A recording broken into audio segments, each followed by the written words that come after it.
500 साल के इंतजार के बाद राम भक्तों का सपना साकार हो रहा है। राम मंदिर का निर्माण पूरा होने जा रहा है। मामले को लेकर कार सेवक अनूप अवस्थी से खास बात की हमारे संवाददाता निखिल शर्मा ने। उन्होंने क्या कुछ कहा, आइए आपको सुनाते हैं।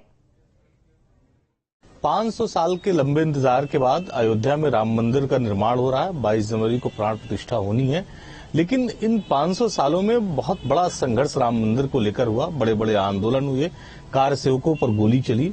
हमारे साथ अनूप अवस्थी जी हैं, जिन्होंने राम मंदिर आंदोलन में भाग लिया है। और जिस समय कार सेवकों पर गोली चली, उस दौरान आपके भी तमाम लोग जो है वो इसमें मारे गए। और इसके साथ ही कहा जाता है कि आपने एक बड़ा मुहिम चलाई थी लखनऊ से लोगों को ले जाने की। तो किस तरह से ये पूरी घटना हुई और आप लोगों ने किस तरह से स्ट्रगल किया? देखिए, मैं सन 86 में इसमें प्रवेश किया है। एक साहबुद्दीन नाम का कोई लफंगा था, गुंडा बिहार का, उसने कहा कि मैं अयोध्या में नमाज अदा करूंगा। उस चुनौती को हम लोगों ने स्वीकारा। उसमें विनय कटियार और सब लोग थे, उसको स्वीकारा। और तब संगठन की शुरुआत हुई थी। सब अभाव था, पूरी तरह से हम लोग खड़े भी नहीं हुए थे। अपने नौजवान साथी थे बहुत से हमारे, जो इस तरह की लड़ाइयों में आगे आ जाते थे। ये लोग हमको खोजते हुए जब पहुंचे कि हमको मदद की आवश्यकता है, हमने कहा नहीं ठीक है, मिलेगी मदद। और हम सब लोग 2 बसें भर के अयोध्या पहुंचे। अयोध्या में मणिराम छावनी में महंत अवैधनाथ, नेत्र गोपाल दास जी और रामचंद्र दास परमहंस जी, ये सब लोग वहाँ पे मौजूद थे। और रामनारायण यादव संगठन मंत्री थे, दूधनाथ शुक्ला थे, विश्व हिंदू परिषद के ओंकारनाथ भावे जी थे। इसमें 2-3 लोग इसमें खत्म हो चुके हैं संगठन के। और सब हम लोग हमारी राम छावनी रुके और सुबेरे अयोध्या की सड़कों के ऊपर आ गए। पूरे शाम 6 बज गया। कहीं साहबुद्दीन या किसी मुसलमान का कोई अता पता नहीं वहाँ पे नहीं था। और तब ये बच्चा बच्चा राम का जन्मभूमि के काम का ये नारे भी नहीं गढ़े गए थे। उसके बाद आंदोलन प्रारंभ होता है। पैसे का अभाव, विपरीत सत्ता, 2 चुनौतियाँ। तो हम लोग 40 पैसे का एक स्टिकर गर्व से कहो हम हिंदू हैं का छपवाया। और 2-3 स्टिकर 30 पैसे 40 पैसे का पड़ता था। 1 रुपये का हम लोग उसको बेचते थे। जो 60-70 पैसे हम लोगों को उसमें मिलता था, उस पैसे से हम लोग पूरा आंदोलन किए। कहीं झंडा है, कहीं स्टिकर लगा के। जब ऑफिसों में जाता था तो आस्था पूर्वक वो हमारे स्टिकर दे तो लेता था, लेकिन वो मेज के नीचे रख लेता था कि सामने नहीं लगाता था। कितना डर था उस दौर में? उस दौर में भयावह मतलब स्थिति सबके अंदर, सब आस्था में सब चाहते थे, लेकिन ऊपर से जो है नहीं आ रहे थे। जब 89 का स्वरूप आया, तब एकदम से जो है जब रथ यात्रा निकली और सब पूरा माहौल बनने लगा, तो वही स्टिकर लोग जो हमारे छुपा करके रखते थे वो सब खुल्लम खुल्ला। तब वो हमारे पास पैसे भी अच्छे खासे आने लगे थे। और पूरे भारत भर से कार सेवक लखनऊ होकर के ही गया है।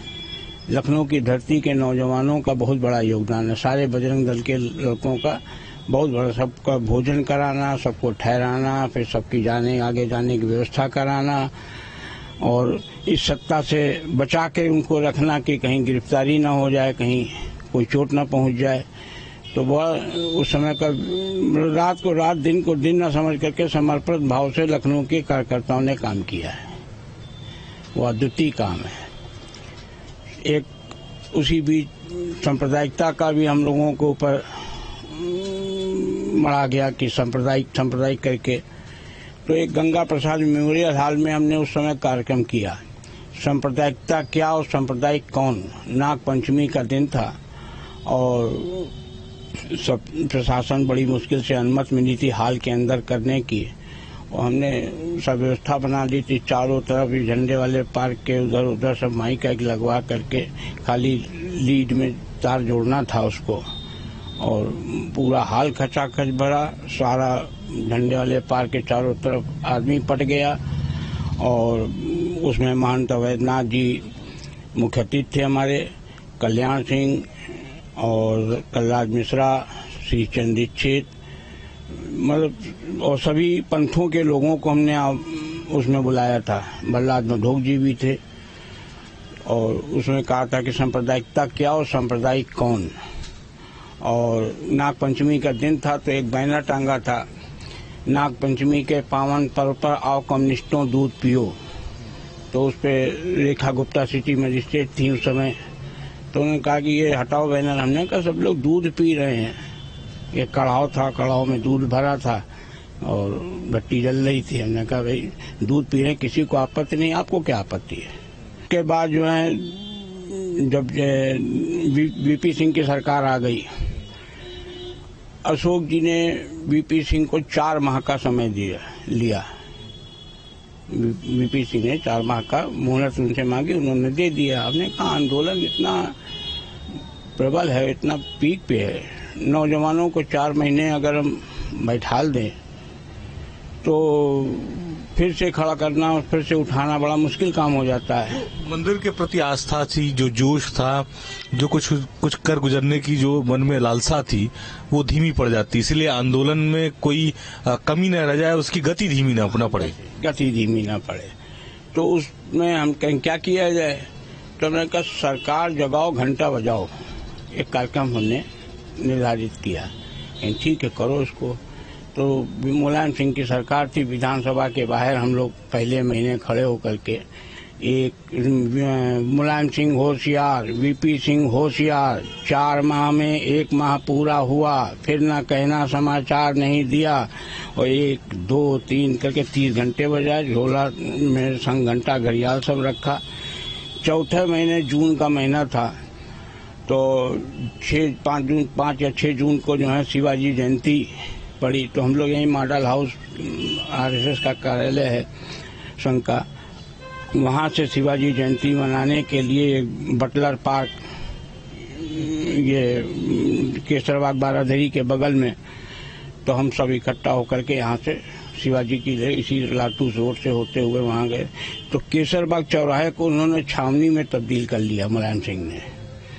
और हमने जब देखा वहाँ पहुँच के चौराहे पे तो कहा कि आपको शिवाजी जयंती मनाने की अनुमति नहीं है। तो हमने प्रशासनिक अधिकारियों से पूछा, हमने कहा भाई शिवाजी जयंती भारत की धरती पे नहीं मनाएंगे तो कहाँ मनाएंगे, कहीं फिलहाल आपको यहाँ पे अनुमति नहीं मिली है, आप कहीं मनाइए। फिर हम लोग आगे ग्लोब पार्क में बढ़े, वहाँ जैसे ही माइक और सब लग करके हम लोग मूर्ति चित्र रखा उनका और माल्यार्पण पर कार्यक्रम शुरू करने। वैसे एसएन सिद्धू उस समय के एसएसपी थे, उनका mister Awasthi you are under arrest, हमको अरेस्ट करके और प्रतापगढ़ जेल ले गए। 12 जून को हम लोग वहाँ से लिया हुए, 20 जून को हमारा ब्याह था। अच्छा, उस दिन की करें जब अयोध्या में आंदोलन के दिन जिस तरह से राम भक्तों पर गोली चली थी, आप भी वहाँ पर गए थे, किस तरह का दृश्य था वहाँ? जो पीड़ा थी वो किस बात का संकेत दे रही थी? देखिए सब तरफ सन्नाटा पसर चुका था क्योंकि गोलियां चली, कितनी लाशें हैं कि कोई था नहीं लगा पा रहा था। सड़कें धोई जा रही थी, वहाँ पे पानी के छींटों से सब लगे खून के जो धब्बे थे उसको मिटाया जा रहा था। ये सब मतलब रोंगटे खड़े कर देने वाला दृश्य था, द्रवित हो जाता था जो भी देखता था। मतलब वो दृश्य को बताया नहीं जा सकता। वो निर्दयता की पराकाष्ठा थी। वो निहत्थे कारसेवकों के ऊपर, राम भक्तों के ऊपर गोली चलवाया, ये मतलब इससे बड़ा बेशर्मी का दूसरा कार्य नहीं था। मैं समझता हूँ आपके लिए बहुत कष्टकर हो सकता है उस दिन को याद करना। बहुत सारे लोगों को आपने खुद प्रेरित करके भेजा था अयोध्या। जब उनके बारे में सुना, उनकी लाशों के बारे में चर्चा हुई, तो उस समय क्या लगा कि इस आंदोलन में आखिर इतना बड़ा संघर्ष करने की जरूरत क्यों पड़ी? देखिए मुलायम सिंह ने जितना हमको दबाया उतना ही आंदोलन हमारा प्रबल होता गया। राम भक्त और जो सनातन धर्मी थे सब सड़कों पे अपने, क्योंकि सबके बच्चे, कोई घर का ऐसा नहीं था जिसका बालक इसमें सम्मिलित ना हो। कि आंदोलन तो जब इस तरह के आंदोलन चलते हैं तो उसमें प्राणों की नहीं देखा जाता कि हमारे प्राण जाए, तो हम लोग हथेली पर रख के चले ही हैं, हमने प्राण दे ही निकले। अगर हम अपनी जान की परवाह करें तो हम आंदोलन नहीं कर सकते, राष्ट्रभक्ति हम नहीं कर सकते। राष्ट्रभक्ति तभी होगी जब आपके प्राण, तो विधाता के हाथ में है प्राण, महाकाल के हाथ में है, कोई हमको क्या मारेगा। इतना भय था, सब लोग जो है अपने वेशभूषा त्याग करके दूसरी वेशभूषा, कोई डर के मारे दाढ़ी बढ़ाया है, कोई कैसे स्वरूप बना लिया है, हम उसी वेशभूषा में रहे। लखनऊ से कौन कौन लोग थे जो कार सेवा करने गए थे जिनके ऊपर गोलियां चली?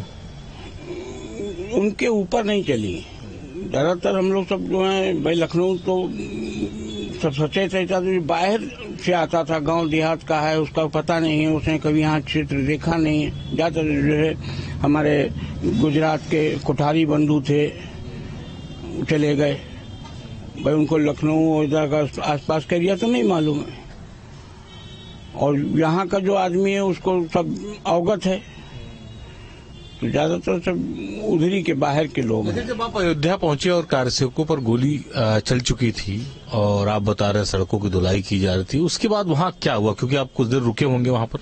हाँ, रुके हम लोग, रात में हम लोग करीब 10:30-11 बजे हम लोग वहाँ से फिर वापस आ गए। वहाँ माहौल ऐसा था कि किसी को रुकने भी नहीं दिया जा रहा था, जो हमारे अधिकारी लोग थे कि आप लोग वापस चलो घर जाओ। सबके घर में चिंता थी कि क्या होगा, तो ज्यादातर सब कारसेवकों को जो है वापस भेजने की ही मुहिम चल रही थी। कहा जा रहा है कि बहुत सारे ऐसे लोग थे जिनकी डेड बॉडी सीधे सरयू में फेंक दी गई, क्या सच है? वहाँ ऐसा हो रहा था? ऐसे ही था, मतलब लाशों का कोई पता ही नहीं चला कितने क्या हुआ, मतलब सब सड़कों के ऊपर खूने खून सब दिखाई दे रहा था, सब धुलाई चल रही थी। तो इतना बड़ा नरसंहार मुलायम सिंह ने किया है, परिवार कुटुंब जो है क्षमा योग्य नहीं है। अच्छा, जो अब प्राण प्रतिष्ठा का कार्यक्रम शुरू हो रहा है, 22 तारीख को है, प्रधानमंत्री नरेंद्र मोदी आ रहे हैं, इसे आप किस तरह से देख रहे हैं? इसमें बहुत सारे लोग हैं जिन्होंने राम मंदिर आंदोलन में हिस्सा लिया, उनको आमंत्रित किया जा रहा है, लेकिन बहुत सारे ऐसे लोग हैं जिन्होंने वाकई में अपनी जान दी थी उस कार्य सेवा के दौरान, उनको भी आमंत्रित करना चाहिए। बिल्कुल करना चाहिए। हम तो चाह रहे हैं कि सभी जो पुराने कार्यकर्ता हैं, वरिष्ठ, जिन्होंने पूरा 10 साल अपना त्याग किया है। तो फिलहाल बुलेटिन में इतना ही। देखते रहिए न्यूज़ स्टेट।